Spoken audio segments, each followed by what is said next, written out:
All right, it is 6:30 PM and I'd like to call this special meeting to order. Please stand and join me for the Pledge of Allegiance.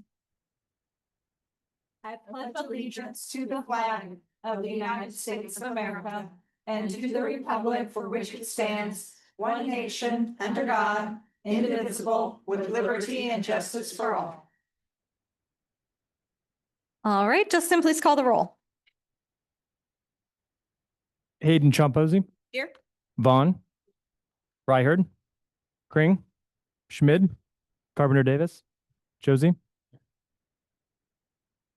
All right, since this is a special meeting this evening, we will only be considering the items listed on our agenda, which include consideration of a task order for design of the Broadmoor storm sewer replacement, an executive session to discuss security measures for city facilities, and a presentation on situational awareness and defensive tactics. Laura, will you introduce our first agenda item? Yes, thank you, Mayor. I'd like to invite Public Works Superintendent Brent Morton up to kind of update you on the situation that we've uncovered recently on Broadmoor.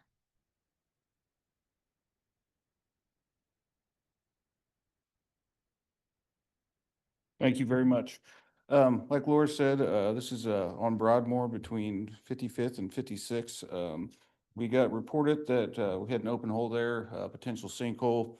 Went and investigated the situation. It is definitely failed CMP pipe. This location's been on our radar for a little bit, just with some of the stormwater inspections we've done over the last, since 21 to 24, basically. Got a lot of these areas around town rated poorly. Justin, you can pull up that one first slide. It kind of shows the work we've done. The other one.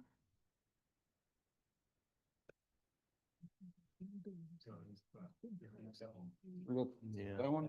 Yeah, the map. There you go. Yep. And So- then you have a copy. So this kind of shows you the work we've done with inspections and CCT cameras and rating all the structures and pipe.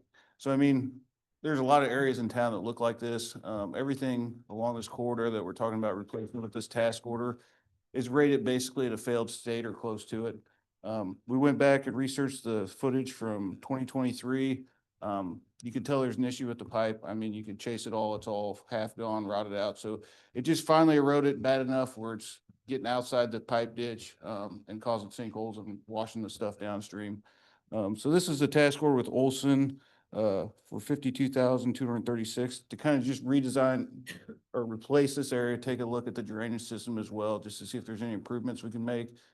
And we've had a few areas of backyard flooding over there as well that Olson scoped to take a look at with some additional survey work. I don't know what those design solutions are going to look like yet, but we're trying to make the best of the stormwater system in that area with this task order.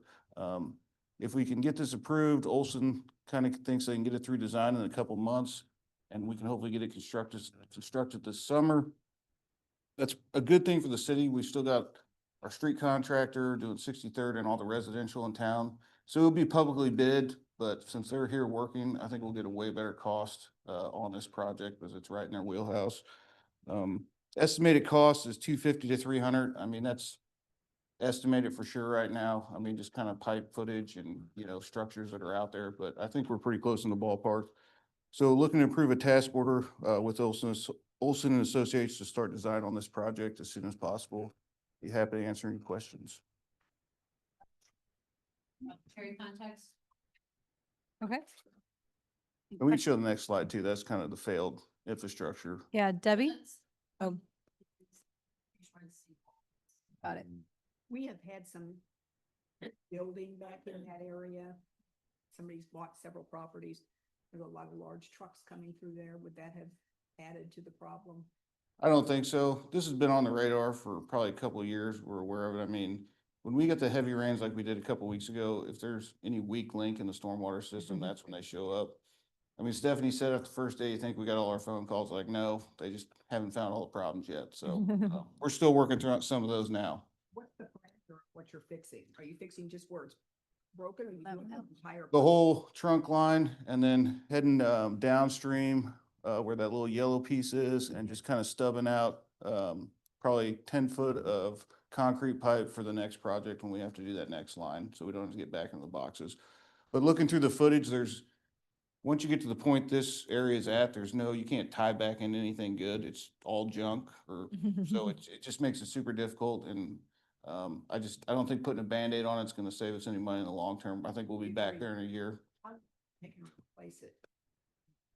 I would say that you're probably looking at probably a 2-month project, and that's total project of getting the pipe, the boxes constructed and everything on site and getting it installed, and a little bit of road restoration as well. So you're probably a good 2-month timeline out there, getting it all constructed and put together.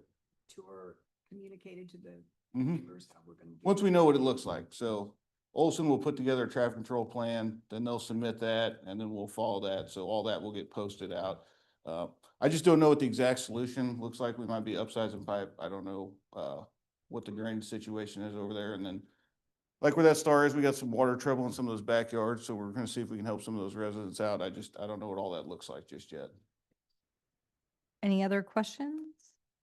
Yeah, Brian? I'm glad you brought up the residents that were asking for some assistance. Has that been communicated to them that we're at least going to look into? At least options? 2 or 3. Okay. So the ones that have emailed us requesting that or talking through had some water in their basement when that last rain came. It's been communicated to them. Okay. I just don't know how that looks yet. It could be us installing something and it becomes a private storm system we put in. It's theirs to maintain since, it's not a drainage easement or anything like that, and it just ties into the city system. So we're looking at maybe putting an additional box out there where they can tie sump pumps in a little closer to their house or gutter drains. So kind of looking at all of that in design, but I don't know how it's all gonna lay out just yet. Thank you. Yeah, Debbie? Just to follow up, if there's anything communication wise that going to the neighbors, could you copy Brian and I on it, please? Yes.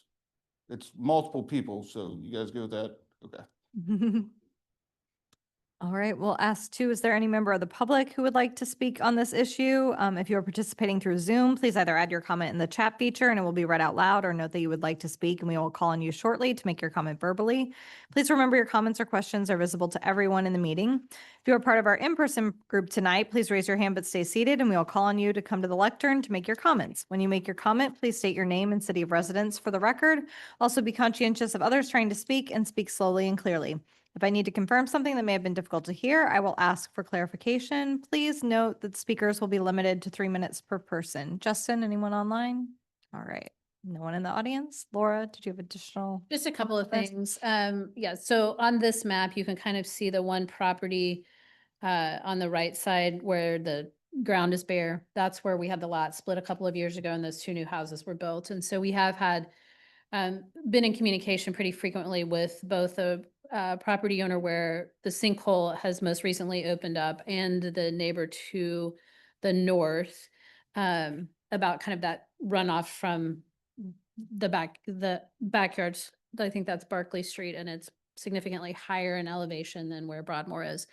And then we also had another report of concern, and I think this may have been part of what Brent was alluding to, that I think is 2 or 3 houses to further north that reported flooding in their basement, which is not an issue that that we can find had reported to us before. That resident's house was built in the 50s. The house on the street above was built in the 90s. So we've got a lot of history over time where we should have experienced that. So that's, I think, what you were referencing when we've communicated with that resident specifically. And just sort of outlined, we're looking at it. We don't know what this could look like yet, but we will do that. I also wanted, because this is a big price tag, and we won't be looking at kind of our capital improvement program until next week at the committee meeting. But what I put at your place is the stormwater program plan that we have for 2026 through 2030. And so we've updated this with the bond proceeds and the debt service from the 2025A issue that was approved. And I have included, if you go to 2025, I have increased that emergency repair and maintenance project line item to include both this task order plus the estimated construction. I have also, so the infrastructure repairs, the 250,000, we have carried over a portion. We have about 126,000 that's encumbered for the design of the 2025 localized drainage projects. The biggest of that was the Apollo Garden project, which is not, the design is not yet complete, and then 61st and Hodges. 61st and Hodges is going out to bid if it's not already out to bid, the engineer's estimate on that right now is about 42,000. So I've accounted for that in these numbers. Plus I increased, in 2026 to cover the Apollo Garden cost estimate. So I wanted you to be able to see at least those that are in design and where we think we're estimated. And so if you go to that ending fund balance on the bottom line, you can see that we're in a good position really for at least these 5 years and beyond. And this this is not counting on any special benefit district revenues from the gateway. And it's also subtracting out their stormwater utility fees, which are delinquent also because of non-payment of the taxes. So we tried to factor in as many of those variables, but I wanted you to at least see that because these numbers get big fast. But I wanted you to kind of just have a clear picture of where we are from a budgetary standpoint. Also because the action item says the available budget is 150,000. And I said to Brent and Stephanie last week, well, we have to be in a position to answer where we think that money is going to come from. But there are sufficient revenues in the stormwater utility fund to accomplish that. Debbie? What's the age of this pipe? I'd say 40s, 40. 50. Okay. It's never been replaced then? No. Okay. Any other questions? Yeah, Wanda? So how long the next? So when we replace, how long will the next pipe last, do you think? So we're putting in RCP, which is reinforced concrete pipe, and they say 100 years. I'm not sold on that, but usually 50 to 75 years is what we're installing shelf life on that. I believe so. There's some new products coming out, but for some of this is going under the road. I still believe RCP is the best thing that can handle that load under roads. And it's gasket jointed, so it can take a little fluctuation in the ground movement, doesn't come apart and cause separation. So it's still one of the highest standards to use in stormwater construction right now, for sure. All right.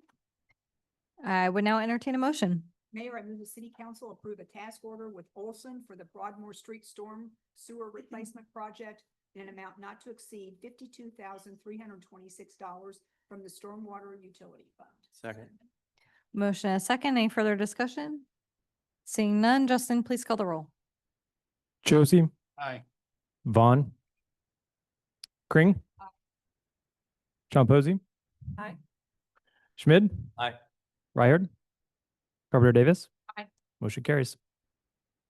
All right, thank you. Our second item this evening is a discussion of security measures at city facilities, which we will address in executive session. The governing body will adjourn to executive session for the allotted time. When that time has expired, the governing body will reconvene to do one of the following.